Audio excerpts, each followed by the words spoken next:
here, rewind it. 4-5-1! Come on lads, only 1,000 left!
In the summer of 2005, Cork City Football Club were given the go-ahead to build a new all-seater stand at Turner's Cross.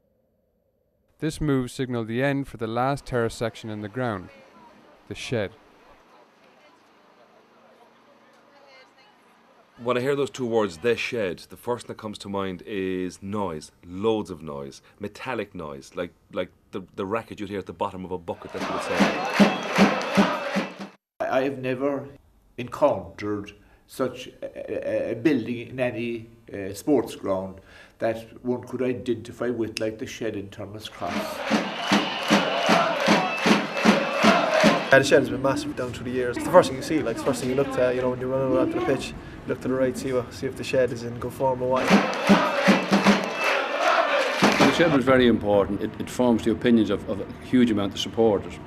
And what emanates from the shed generally spreads around the ground.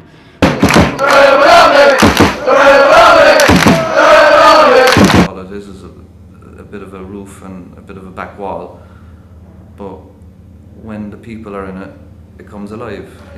It is something that is life. They say, getting rid of the shed, it's not really the shed, it's the people that are in it.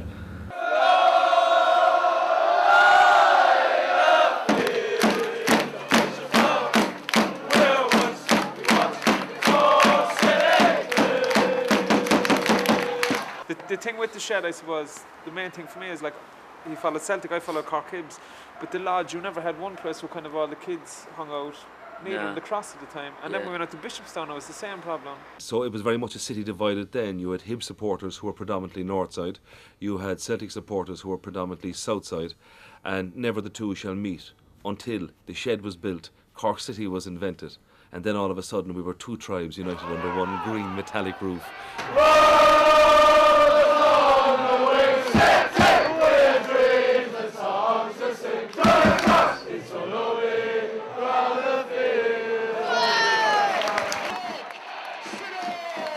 City had made a good start to their campaign. October the 2nd saw the visit of UCD.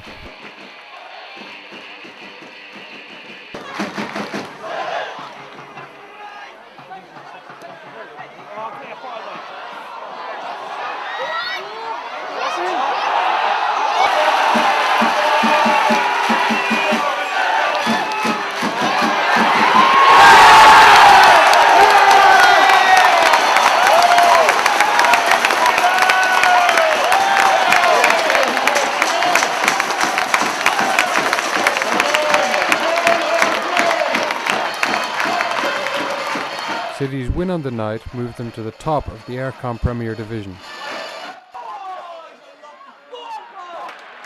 When I first went to the shed, it wasn't a shed at all. It was just a mucky embankment that became muckier as the winter football drudged on into January, February and all the rest of it. And we spent our winter Sunday afternoons slip-sliding away.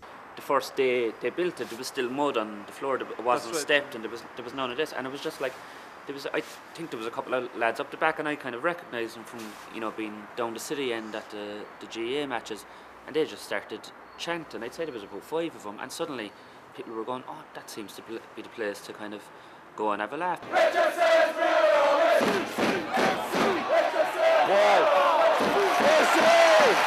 People wanted to be chanting and wanted to be like celebrating, you know, the team and the win with one voice, but there was nowhere to gather. And then when the shed came, it kind of sorted all that out. So.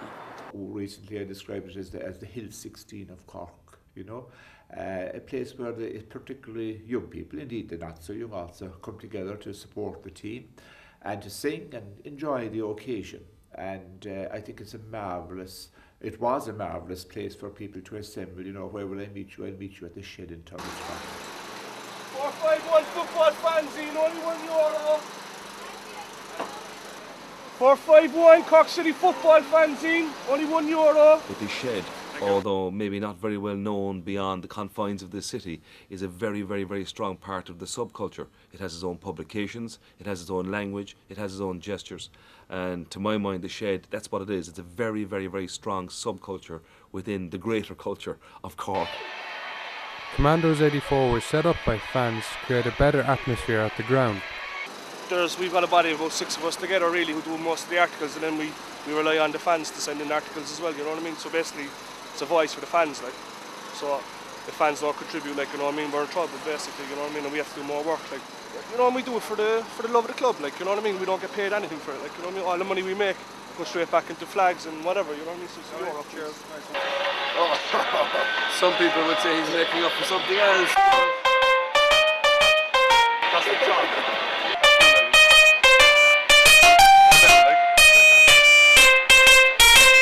When Johnny goes marching down the way, oh Flynn, oh Flynn. When Johnny goes marching down the way, oh Flynn, oh Flynn. When Johnny goes marching down the way, the shed is always gonna sing it. Always know that Johnny's gonna score. La la la la.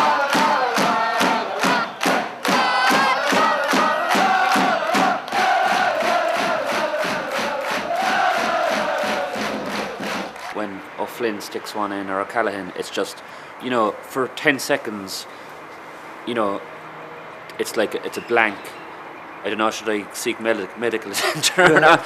But it's just, you just throw a wobbler, like, and you don't know what's going on, and like, you know, maybe you had a fight with your girlfriend, or your dog died, or, you know, your imaginary friend robbed your phone book, or whatever. But all them problems or anything that's going on in your life just stops for 10 seconds, and it's just like, it's like complete and utter kind of freedom from your mind or something.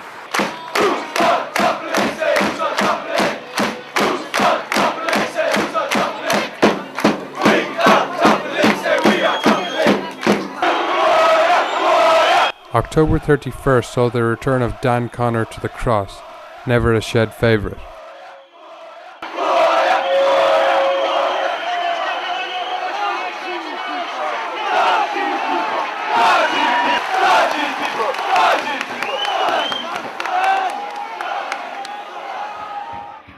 Pressure from the shed seemed to pay off in the second half.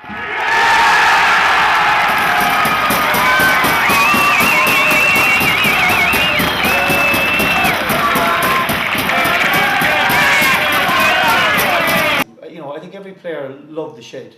No, maybe there were days they may not have loved it when, you know, you kicked the ball 10 yards off the crossbar into the shed, you know, you took a bit of stick. But I think, you know, all the players and, you know, particularly anyone that had been with the club any decent length of time, I think the shed appreciated them. If we was losing and we was kicking uphill, there's the likes of John Caulfield and Decky Daly, Pat Morley would say, as soon as you turn round, don't worry, the shed will get us going again. And as it turned round, we turned round, it was 1-0, we usually turn the games round, it was very good. It's a horrible thing to say, but when you're down Turner's Cross, it was great to score, but you always wanted to score in the shed end, you didn't want to score at the other end because you were sort of saying, I'm not going to get as good of applause there, I want to get more glory down the other end, you know, and it was just fantastic. You'd always fancy when we were playing that we'd score more on that side than this side, really, wouldn't you? Yeah, because of the shed. Yeah. They say they sucked the ball into the net. You knew with them behind you, they might have sucked the ball in for us, yeah. But they blew it out when yeah. and you just felt you couldn't be beaten down there. I felt playing down there, you were invincible. It didn't matter if freaking AC Milan came to play here. You fancied yourself just to keep them out, you know. I think it's important to remember, first of all, the strategic position of the Shed. It's not by coincidence that supporters, that the ultras in virtually every club take up a position behind the goal. Usually they're the cheapest seats in town, and secondly, you have greatest access to the visiting goalkeeper. And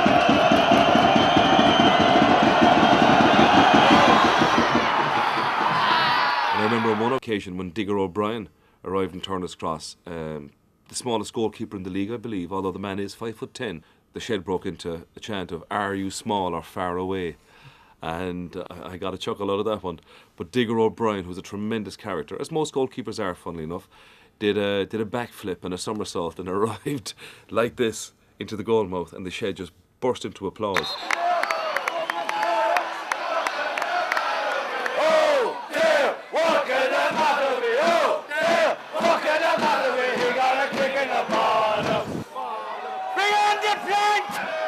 They had no stretcher there. I don't know what match it was. That was about 15 years ago. That was ages ago, a long time ago, I know, like, you know. And St. John's guys came out with actually a plank of wood, and they put your man on the plank of wood and carried him off. Yeah. Like, you know. So it was always bring on the plank. Whenever anyone got injured, it was bring on the plank. I don't think the club could afford a stretcher. That was the thing. In the old dressing rooms where the old directors used to go, of course, we were just next to the Shed, and you could literally hear most that went on, and it was just hysterical. And the wit was something else.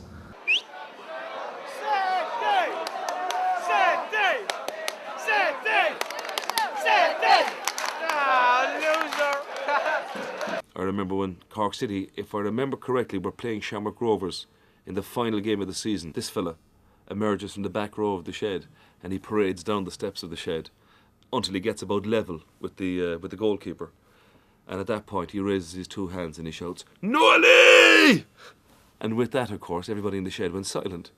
And the keeper turned around like this. And there's your man behind. And he said, "Do you want that brought back from the shop?" They used to call me Medusa because my hair was different. And they used to sing to me. And what the fuck is on your head? Well, the chant they had for me was, my nickname was Skippy. So they had the Skippy the Bush Kangaroo team. So when I scored, they used to do the Skippy team song and start bouncing along the Shed, which was quite hilarious. And one evening, the team wasn't doing well. You know, which is rare enough, but this particular evening, they weren't doing well. And a little contingent of the Shed noticed my presence over at the corner. So they started to chant, "Bishop Buckley, give them a blessing." So I had to quietly move away at that stage because it went around the stand in and everyone started. There was like there was three guys in front of me, and they were arguing about the floodlights, you know, like for every season there was like rumours about floodlights. And one guy says, he was listening to the other two guys arguing. One was saying like, "Oh, we need to get the floodlights, we need to move on," and all this. And one guy says, "Sure, why do we need floodlights? We never have night games." And to this day, I don't know whether he was being funny or being stupid, but I think that was the Shed. It was like, you had like, you know, the comic genius and the kind of inane. It was like a mixture of the two. There was kind of no in between. It was either like brilliant or it was just like, right.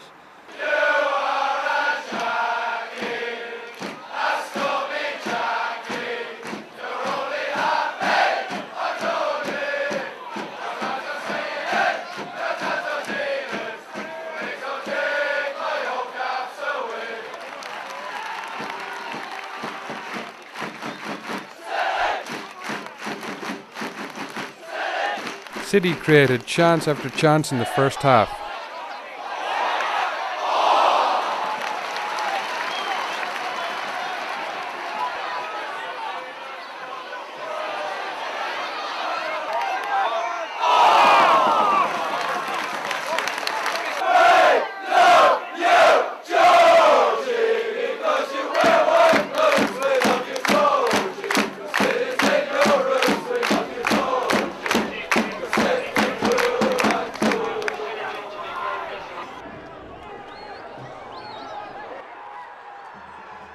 Against the run of play, St. Pat scored early in the second half, consigning City to only their third league defeat of the season and allowing Derry to the top of the league, setting up a title decider at Turner's Cross 3 weeks later.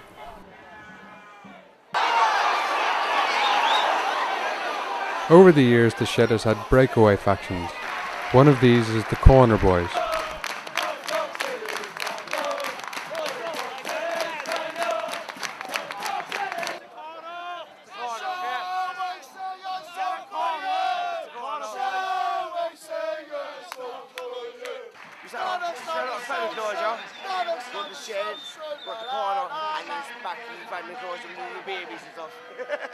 The age thing in the shed as well, it was like unreal. Like, I mean, you did get like I mean, the little flagging 9-year-olds running around their ankles would annoy at times, but I mean, they was like very young and very old. I mean, I was at the last match of the season and there was two lads standing in front of me and they must have been like 65, 70, you know.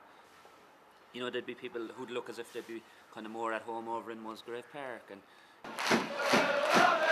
you know, there was just everything, like kind of every class, every, you know, kind of age span, and it was, I think that's what made it good. It was kind of all welcoming. Like, I've many business friends who went to matches and they had their, you know, they were covered with a, you know, a sort of a woolly hat. You know, when you talk to them afterwards, you know, they just were in the shed and, you know, disguised themselves because the banter was just so good.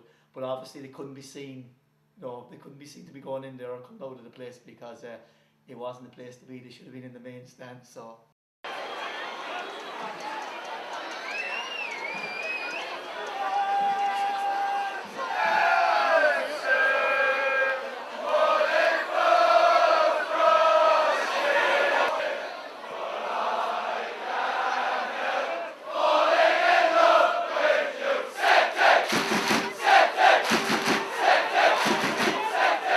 Football support is always about standing up, and most grounds, when I was young, most grounds were 3/4 standing, and it was only the elite, the directors, the people with money who actually sat down at games, and so the tradition was that the real supporter, the lad who paid his money week in, week out and got behind the team, was a standing upper. I think you can have more interest, and certainly people are able to shout better and cheer better when they're standing. That's the way we exercise our vocal cords, by standing.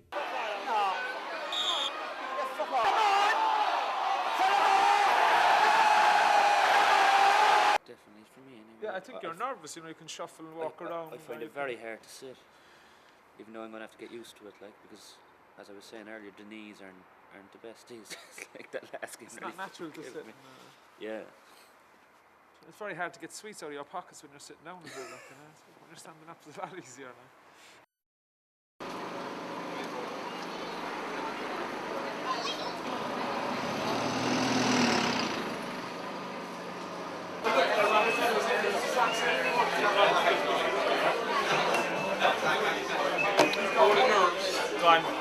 Holy shot. Unreal, man. I've been like this all morning, though, do you know what I mean? This is just because I know we're going to win the league. Don't say that, don't say that. Don't jinx it. Nervous, mate. Not as bad as us anyway, for fuck's sake. It's the last one of the season. It's a play on Kelly's Heroes, and that's Damon Richardson in the middle. And on either side is Ali Byrne and the Derry City manager Stephen Kenny.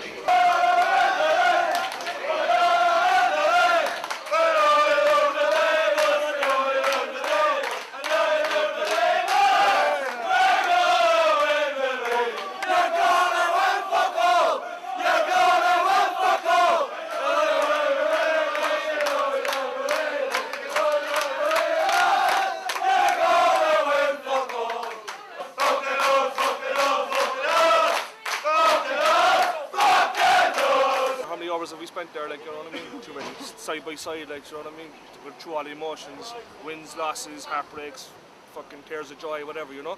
So it's just going to be a sad night, really, to be honest. Even if we win, we still, you know, still going to be sad, like. Everyone's on about the league rather than the last night of the shed, even though I suppose they're both as important to people that have stood there for years. It is, man, you know what I mean, it's an emotion, like, really, for a lot of us, like, you know what I mean, who've kind of, like, you know, the shed is a second home to us, basically, like, you know what I mean. So we've all met in the shed. Exactly, like, you know what I mean. Every move, some friendships, man. It's going to be sad. There's Rico to here, Rico. The shed is reflective of all that's been good about Cork soccer down through the years, at every level. It is the place of the people, and the game of professional football is the game of the people. So that coming together is epitomised nowhere better than in the shed.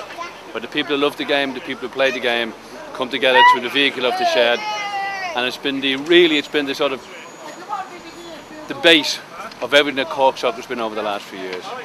It's going, but it'll never be forgotten. Two girls here, shed enders to the last. They're on every bus. They have no ticket. They go on every bus. No, I'm sorry, but I can't do it. Don't, I'm crying. I don't know, I hadn't scored many goals, but the ones who scored into the shed were always special, you know what I mean?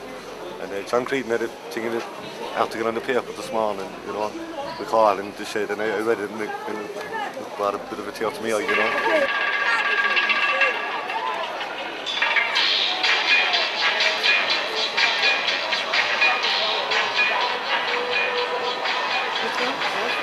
The holy water, and I have, look, I brought this from Nazareth, so every player knows after having a rub off of that. So God is good, that's lucky.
Well, Jaffas are very popular, and of course fruit is very good for them. Yeah. Why do you think Jaffa cakes are so popular? The chocolate plus the the little orange that brings up their energy level. Yeah. And I slice the bananas then, but I can't do them now because they go black. Yeah. So that's from Lower Snow plus Fatima. It's a mixture. It's a mixture. Yeah.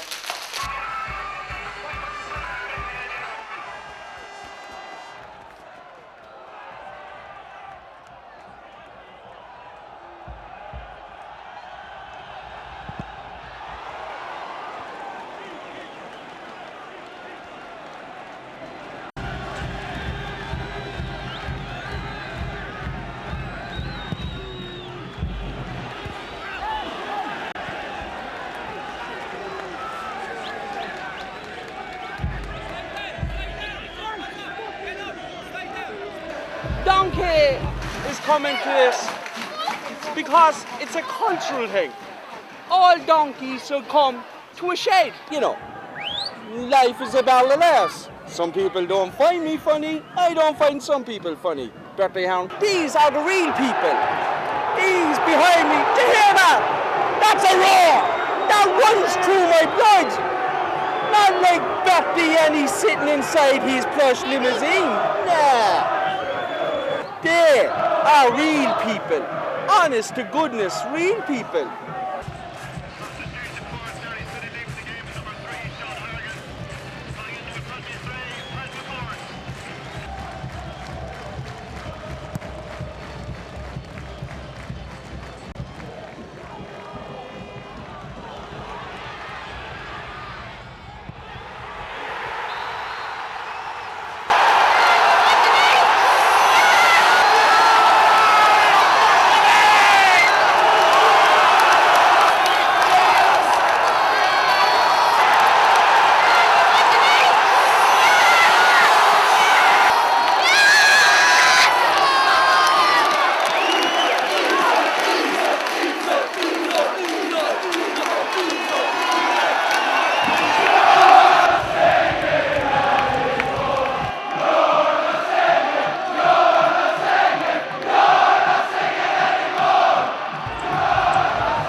Cork City are the Aircon League Premier Division champions for 2005.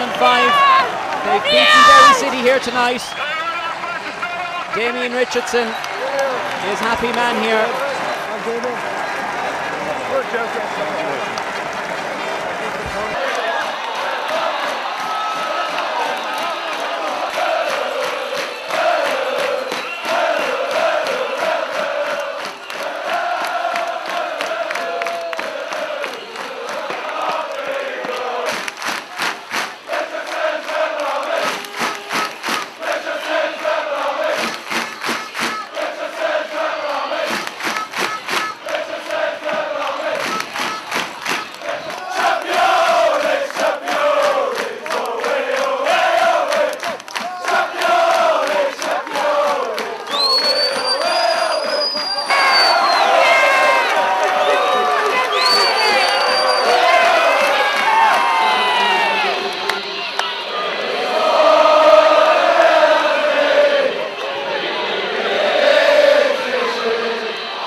Taking everything out of me now this season, man. It's just brilliant, you know what I mean?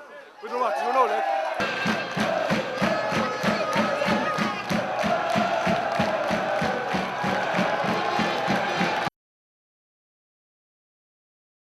It's the People's Republic. I mean, that's what we are. We're proud. I mean, everybody else hates us. Everybody else hates Cork people. And that's in a nice way, but because we're probably very arrogant.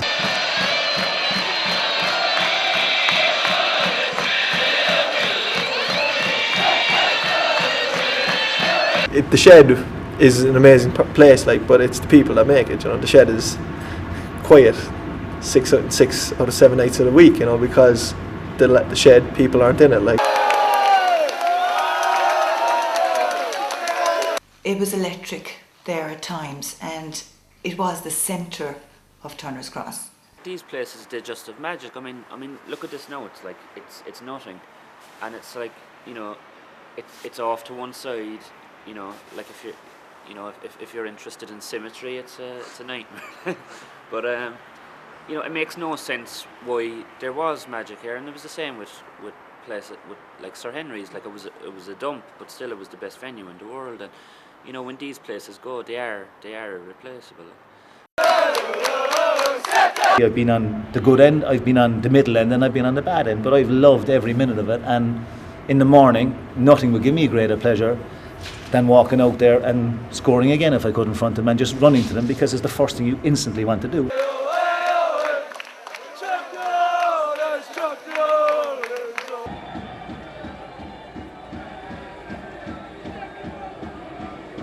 Years. I was here when we lost in 91 and I cried bitter tears. Tonight we're singing, we're happy, we're dancing.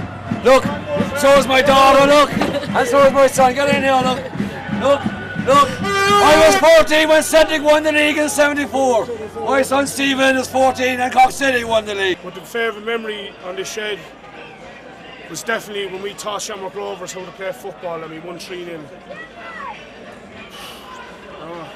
If you're a bit small, then it's kind of hard to see, but other than that, it's great. Siamo noi, i campioni dell'Irlanda, siamo noi.